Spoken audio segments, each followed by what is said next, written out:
Riveting tales of the adventures of the Norsemen still reverberate centuries after they took to the sea. These legends have even inspired a number of TV shows, but it may come as a surprise to learn that the Norsemen, who would later go by the moniker Vikings, barely had any warrior class and were mostly farmers who cultivated crops just as other Europeans at the time. But this wouldn't be the case for long.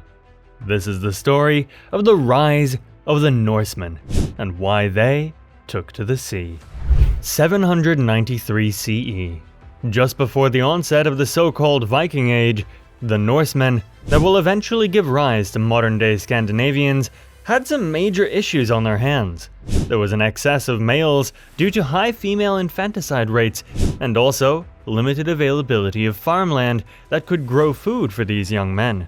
Even in modern times, this is enough to trigger social discernment and even societal collapse, if left unchecked. But these desperate times were perhaps what the Norsemen needed to fulfill their destiny as warrior seafarers.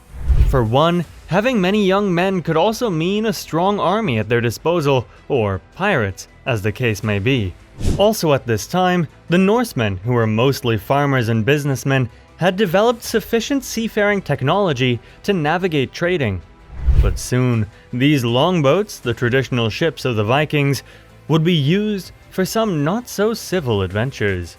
One such early episode was in the 8th century, in 787 CE, when Norse sailors beached on the Isle of Portland, a tide island in the English Channel. Mistaken for traders, an official asked them to pay trading tax on their goods, but they swiftly killed him.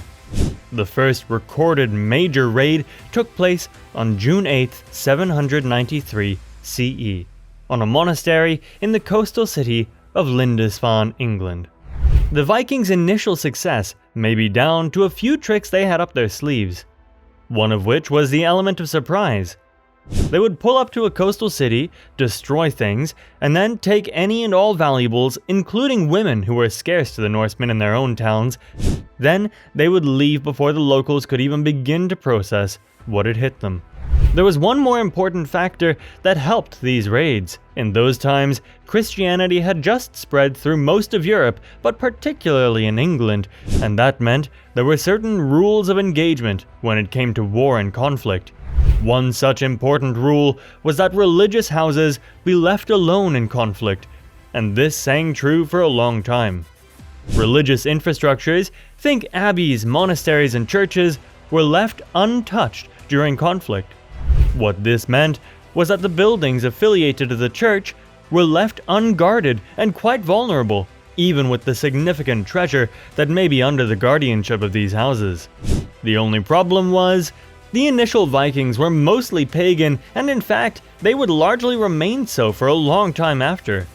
With no religious inhibition to stop them, the Vikings were able to attack vulnerable monasteries and score quite the bounty. Unguarded monasteries soon became sitting ducks. It also helped that Norsemen, being prolific traders, had gathered knowledge about rich coastal cities, and so knew just where to go and attack before help from the mainland could arrive. One last most important weapon in their arsenal was the brutality with which they plundered. Towns were left in disarray, men were slaughtered, and in later raids, women and children were taken as wives or slaves.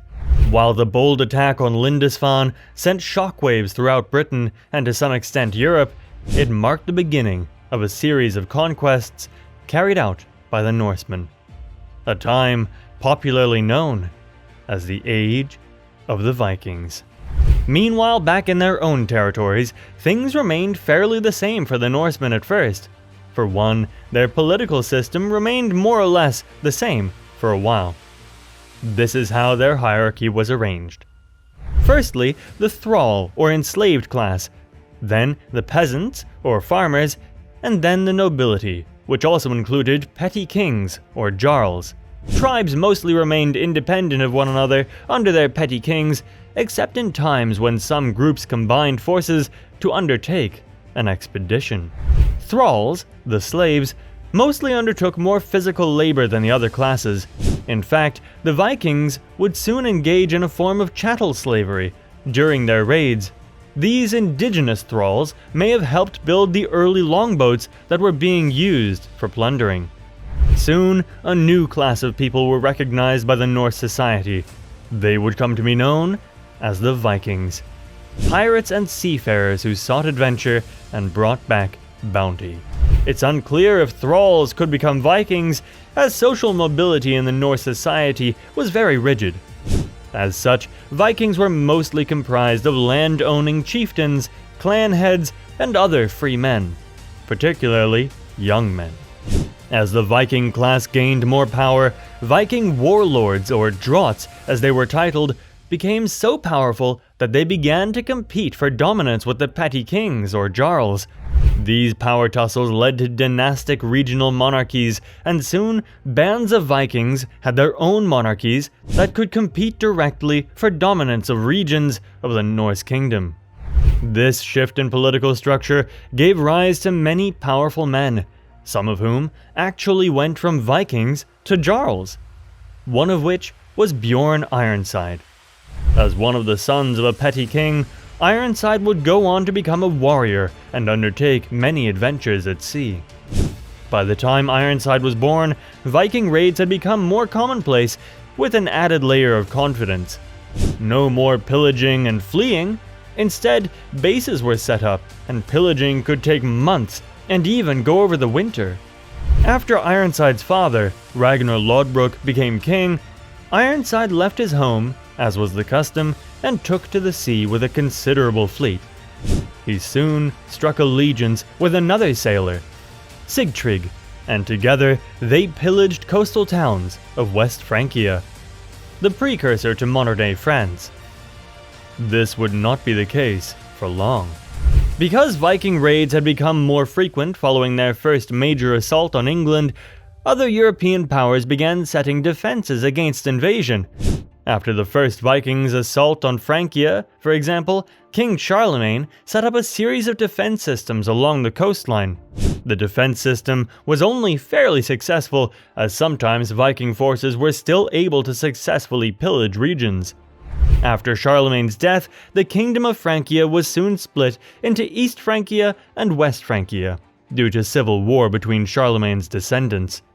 East Francia, which will give rise in future to Germany, came under the control of Louis the German, a grandson of Charlemagne, and West Francia came under the control of another grandson, Charles the Bald.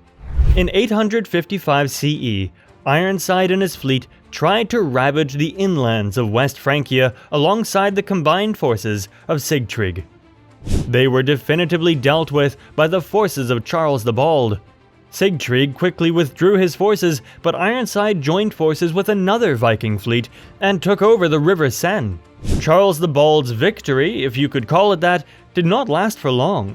In 856, just a year later, Ironside again made an attack on Paris with his combined forces. This would, in fact, not be the first assault on Paris by the Vikings.